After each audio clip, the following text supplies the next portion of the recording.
I'm Melissa, and my husband is Paul. He's a light novel writer and a freelancer who juggles multiple writing projects.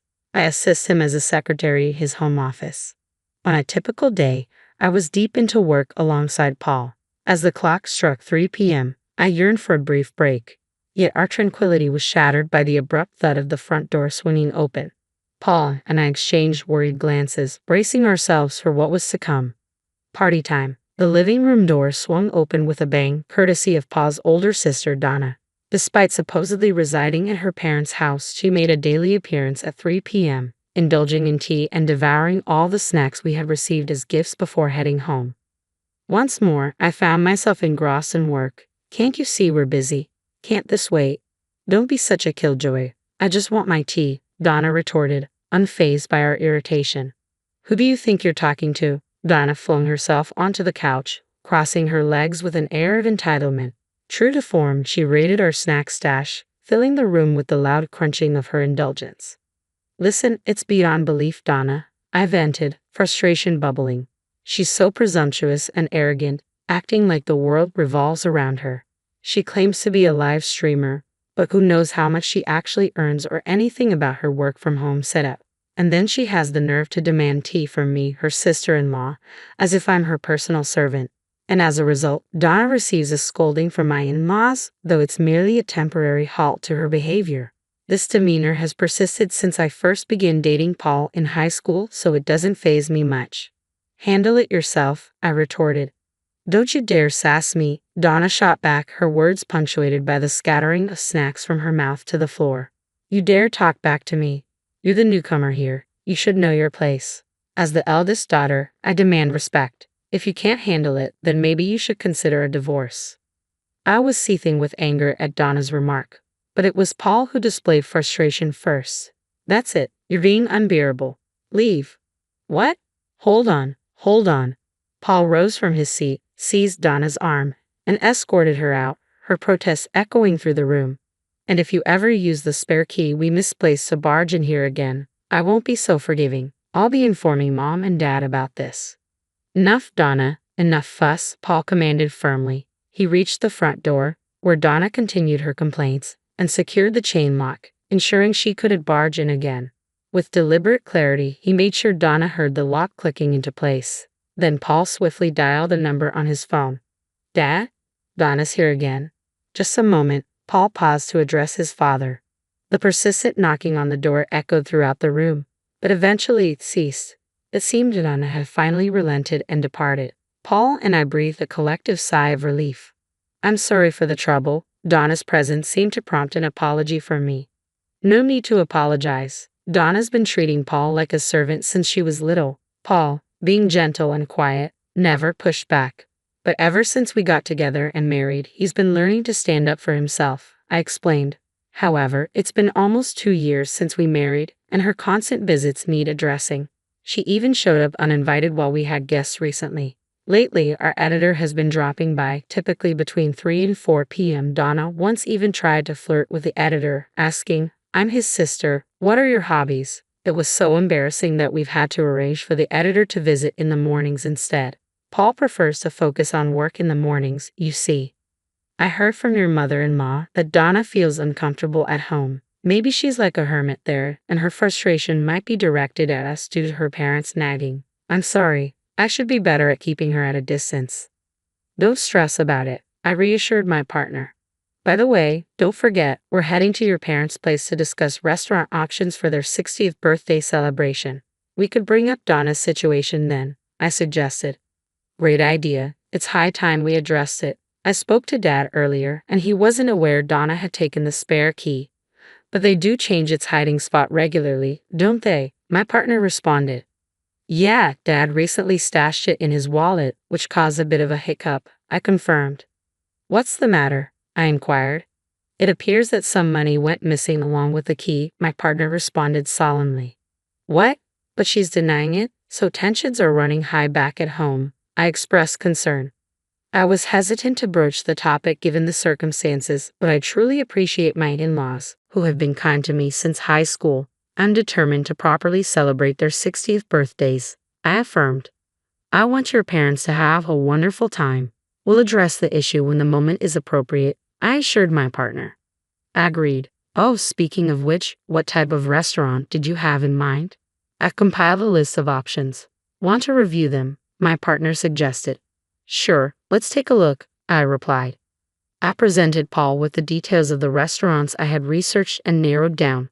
Seeing how diligently Paul worked, I wanted to offer my support in this regard. For the celebration, I intended to let my in-laws choose from the shortlisted options. A week later, we buzzed the intercom at my in-laws' house, but there was no response. Strange. They should be home, I remarked. Their car's not here. Maybe they're out, Paul suggested. Probably shopping. Getting things ready for our visit, I added optimistically. Well, let's just go in and wait, Paul decided. Using the spare key, Paul unlocked the front door. As we stepped inside, hurried footsteps sounded from the second floor. Descending with a noisy clatter was Donna. Couldn't you have answered the intercom if you knew we were coming? I scolded. I'm busy, Donna snapped back. Hello, sister-in-law, Donna greeted me curtly, as usual. But her hurried descent hinted at another reason for her sudden appearance. Did you two prepare for Mom and Dad's 60th birthday celebration? Donna inquired. Yes, we did. Why do you ask? I responded. Where is it? Show me, Donna demanded. Ha! But you said you were coming, sis, I reminded her.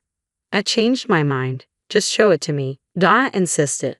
Here it is, Paul replied, revealing the setup. Originally, Donna had planned to skip the celebration altogether. Do we really need to celebrate that? She had remarked. But the true reason behind her reluctance was something unexpected from a daughter. Yet for some unknown reason, she decided to join. Oh, look at the esteemed writer, huh? You must be swimming in success. This fancy restaurant you've chosen, quite the high roller move, Donna remarked, eyeing the information she snatched from Paul with a snide chuckle. Why do you have to say things that irritate me? Paul snapped back. Why not? You must be raking it in, right?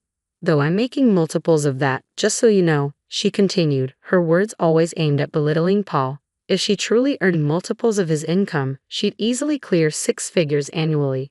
However, there's no evidence to support this claim. Also, it was Melissa who selected the restaurant. Okay, can you please stop being so rude? Donna's intense stare made me uneasy.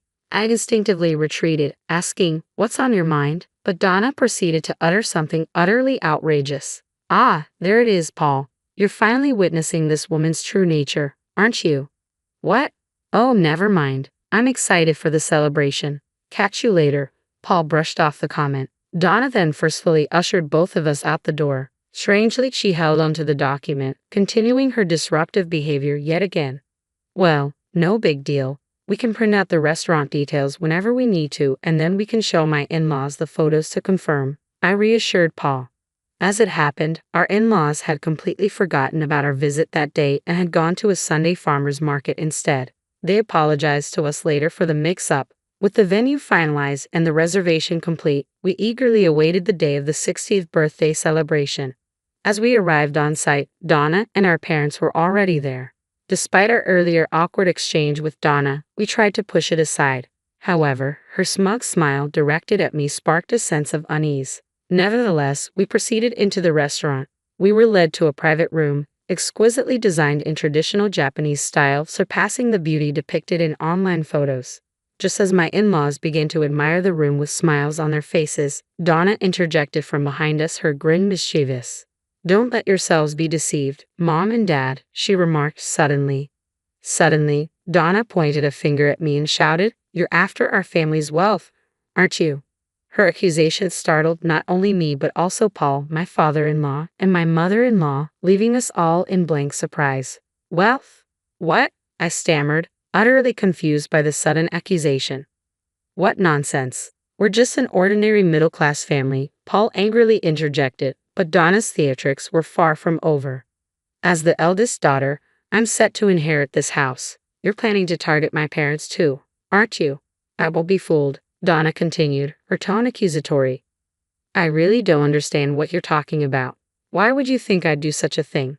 I attempted to reason, but Donna seemed unwilling to engage in dialogue. I've seen right through you from the start. You're a dangerous woman. Getting close to Paul, and now this, Donna accused. That's absurd. Paul and I have been together since high school. If wealth was my goal, I would have chosen differently, I defended, incredulous.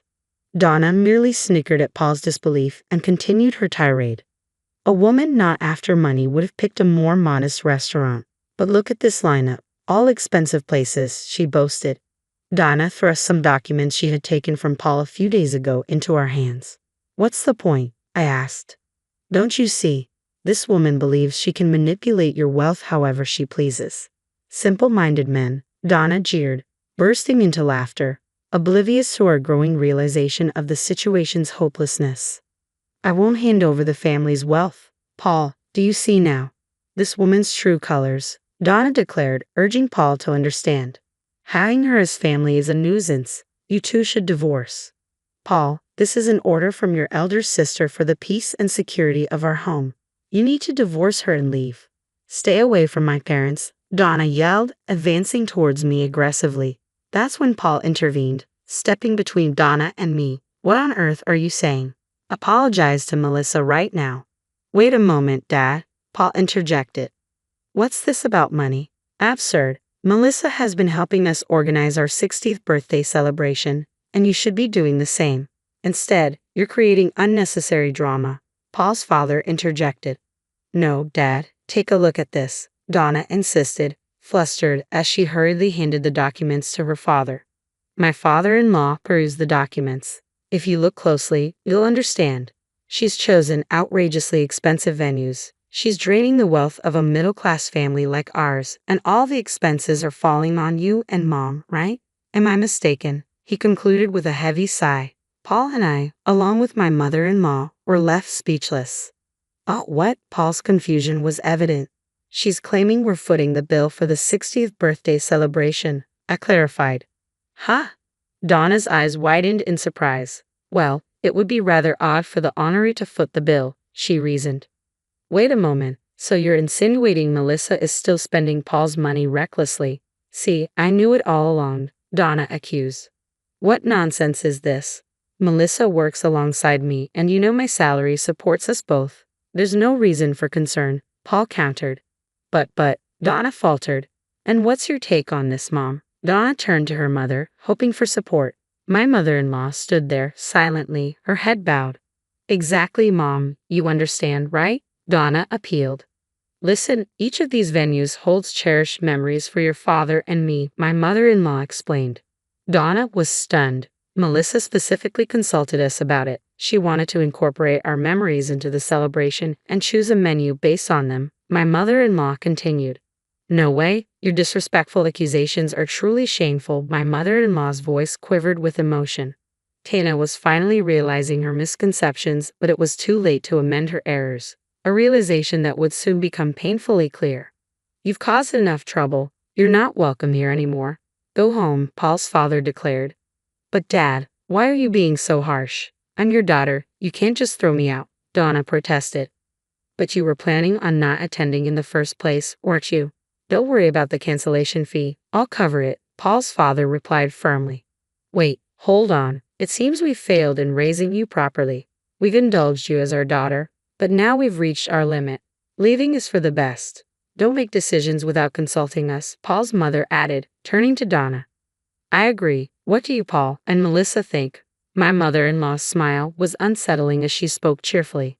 Donna looked at us with teary eyes as if pleading for help, but I remembered your sister's advice not to intervene in family matters. No, that was about my parents, I interjected. Ah, I see. Then I'll keep my distance. Please leave, my mother-in-law concluded, her tone final. Sister-in-law, Donna reached out for me, but my father-in-law swiftly intervened, positioning himself between Donna and me. Go home, he commanded, his voice low and stern. Donna glanced at my father-in-law's determined expression, recoiled, and promptly exited the restaurant. Afterward, we celebrated my in-laws' 60th birthdays and savored our meal. Upon returning home, it was apparent that Donna had been sulking. However, my father-in-law reiterated that she should leave. Donna burst into tears and caused a scene, prompting us to contemplate sending her to a rehabilitation facility. I'm not sick, she spat out before disappearing. Rumors circulated that she found a job at a dormitory, but she struggled to maintain it, frequently changing jobs and addresses. Meanwhile, we remained dedicated to our daily grind. Our bond with my in-laws remained strong, and we cherished our time together. While we couldn't help but worry about our sister-in-law's well-being, we had no desire to endure her selfish behavior again. My priority remained supporting my husband so he could devote more energy to his work.